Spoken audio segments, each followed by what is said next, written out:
HLB는 금일 코스닥 시장도 물론 좋았지만 4% 이상의 상승으로 마무리하였고 장중에는 8%에 가까운 상승을 보여줬습니다. 또한 외국인, 기관 수급 또한 좋은 흐름을 보여줬습니다. 오늘은 HLB가 상승한 개인적인 생각에 대해서 공유드리려 합니다. 시장을 이기는 종목은 없다라는 말이 주식시장에 있습니다. 즉, 좋은 종목이라도 주식시장이 전체적으로 하락하면 함께 하락하고 시장이 좋으면 같이 상승한다라는 뜻일 겁니다. 코스닥 시장은 좋은 흐름을 보여줬습니다. 코로나 팬데믹 이후 저점을 찍고 쉬지 않고 계속해서 상승하고 있으며 인버스에 투자하신 분들은 엄청난 손해를 보고 계실 거라고 생각합니다. HLB를 포함하여 HLB생명과학과 HLB제약 또한 상승으로 마무리하였습니다. 특히 HLB는 외국인이 80만 주 이상을 매수했고 기관 또한 10만 주 가까이 매수하였습니다. 금액으로 따지면 외국인과 기관이 300억 이상 매수를 했다고 생각하시면 되겠습니다.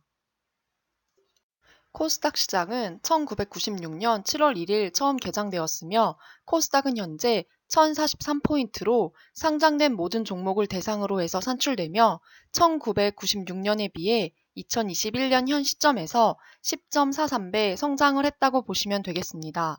왜 갑자기 하지 않던 코스닥 얘기를 하냐 하면 모든 코스닥을 구성하는 종목들은 지수에 의해 연관되어 있다고 생각이 되고 HLB처럼 시총이 조 단위가 넘는 종목들은 시총이 작은 종목들보다 더더욱 큰 관련이 있게 됩니다. 즉, 시장에서 자유로울 수 없다는 얘기입니다. 그중 HLB 및 HLB생명과학은 코스닥 150 종목에 속해 있고 이 지수를 추종하는 ETF 시장은 하루 평균 거래량이 조 단위를 육박합니다.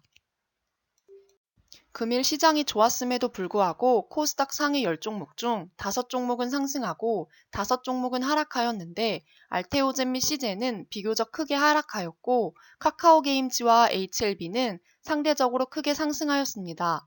기관과 외국인은 매일 매수와 매도를 일정 비율로 해야 하고 거래를 안 할 수 없습니다.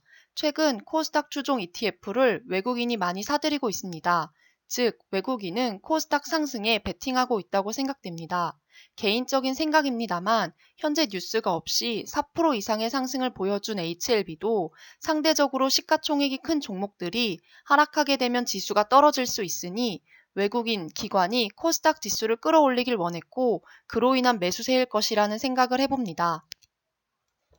오늘 HLB 종가는 35,250원으로 4.3% 상승으로 거래가 종료되었고 시외에서도 보합을 유지하고 있습니다.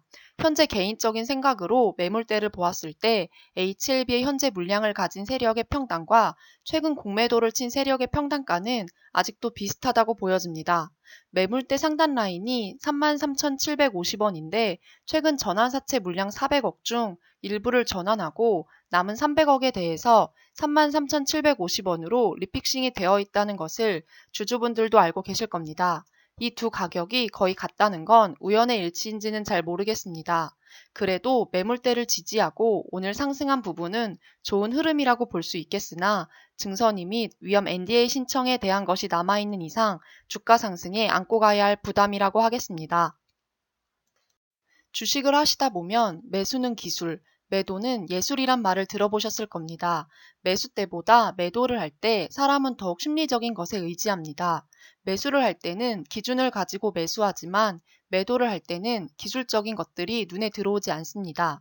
매수할 때보다 매도할 때가 시간적으로도 촉박하다고 생각하게 되고 매도를 하고 더 상승하여 후회하는 경우도 부지기수입니다.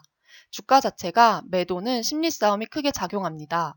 내가 이익을 보고 있다는 것은 다른 누군가들도 이익을 보고 있다는 겁니다. 구독자분께서 목표가를 말씀해달라고 하셨는데 물론 저 또한 생각하는 목표가가 없는 것은 아닙니다. 목표가를 공개하는 시기는 현재 보유하고 있는 모든 주주분들이 수익권일 때 저만의 생각도 공유해 보도록 하겠습니다.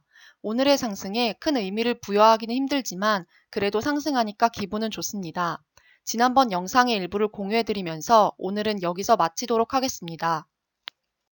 현재 HLB의 주가를 보면 큰 상승 다음 상승을 비웃기라도 하듯 바로 하락을 시켜주며 기대와 실망감을 동시에 안겨주고 있습니다. 왜 이러한 차트 모양을 만들어내는지 이렇게 내릴 거면 왜 올리냐라는 말들도 흔하게 볼 수 있습니다. 사실 완전간의 뉴스나 최대 주주의 장내 매수라는 재료로도 방향을 틀고 위로 올라설 수 있었을 것 같은데 세 번의 큰 상승과 큰 하락을 보여줬습니다. 시장의 관심은 온통 리보세라닙의 위암 NDA, 중선이 혹은 선낭암 교모세포종에 있는 것 같습니다. 이외 뉴스에서는 반응을 해도 잠깐이며 윗꼬리를 남기는 모습도 여러 번입니다. 과거 2017년 HLB 차트를 보면 비슷한 모양의 봉들을 볼 수 있습니다. 이때도 상승을 시킨 뒤 바로 하락을 만들어서 개인 투자자를 낙담시키기에는 충분한 차트라고 볼 수 있겠습니다. 저 구간에서도 아마 개인들은 현재와 같은 심정이었을 것으로 충분히 짐작을 해볼 수 있었을 겁니다.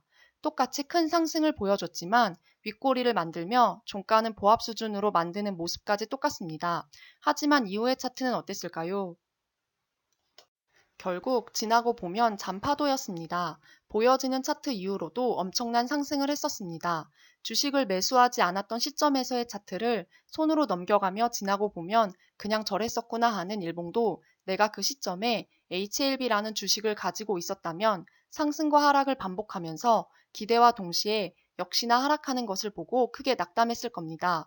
뭐 결과론적인 얘기지만 운이 좋게 저 세 개의 고점을 다 겪어내고 네 번째 고점을 만나는 순간 학습된 개미들은 다행이다. 그래도 본전에 털었네. 혹은 그래도 저점에서 약간 수익이다라며 매도를 했었을 주주분들이 떠오르는 차트입니다. 호가창을 보지 않는 분들이야 상관없겠지만 사실 이 구간에서도 지나고 보면 짧은 기간일 수 있겠지만 주식을 가지고 저 봉들을 겪어야 된다고 생각하면 희망 고문의 연속이었을 겁니다. 627대의 차트도 잘 보면 세력들도 참 영악하다고 생각되는 부분이 장대 음봉으로 내린 그 부분에서는 충분히 개인들이 손절 혹은 익절할 기회를 주면서 매물을 소화하고 횡보시킨 다음 갭으로 장대 음봉의 중간까지 29%의 갭상승을 보여주면서 신규 개미들은 타지도 못하게 일봉을 그려버립니다. 거기에 약간 하락시켜 마음이 약한 개미들을 털어내는 모습까지 영악해 보입니다. 또한 장대 음봉의 시작점에서의 매물대가 많은 구간에서는 매물대가 지지선이 되도록 큰 돈을 써서 갭을 띄어 상승시켜 버립니다. 즉, 몇 개월 동안의 상승을 단순히 4거래일 만에 만들어 버리는 그림을 그렸습니다. 현재 주주분들은 어떠신가요? HLB 차트 또한 현재 우리가 이 주식을 가지고 있고 이 일봉들을 겪고 있기 때문에 기대와 실망을 반복하면서 하루하루를 보내고 있고 이를 대변하듯이 일봉 또한 그렇게 그려지고 있습니다. 제가 하는 이 말들이 어떤 분들에게는 희망 고문이 될 수도 있습니다. 저 또한 확신을 할 수 없는 부분이지만 어차피 하락이 아니고 상승이라면 갭으로 상승을 시켜서 신규 진입이 어려운 차트를 만드는 그림이 그려지길 바랍니다. 비록 현재는 지지부진한 주가지만 우리가 기대하는 소식으로 가까운 시일 내에 같이 웃는 날을 기대해 봅니다. 오늘은 여기서 마치겠습니다.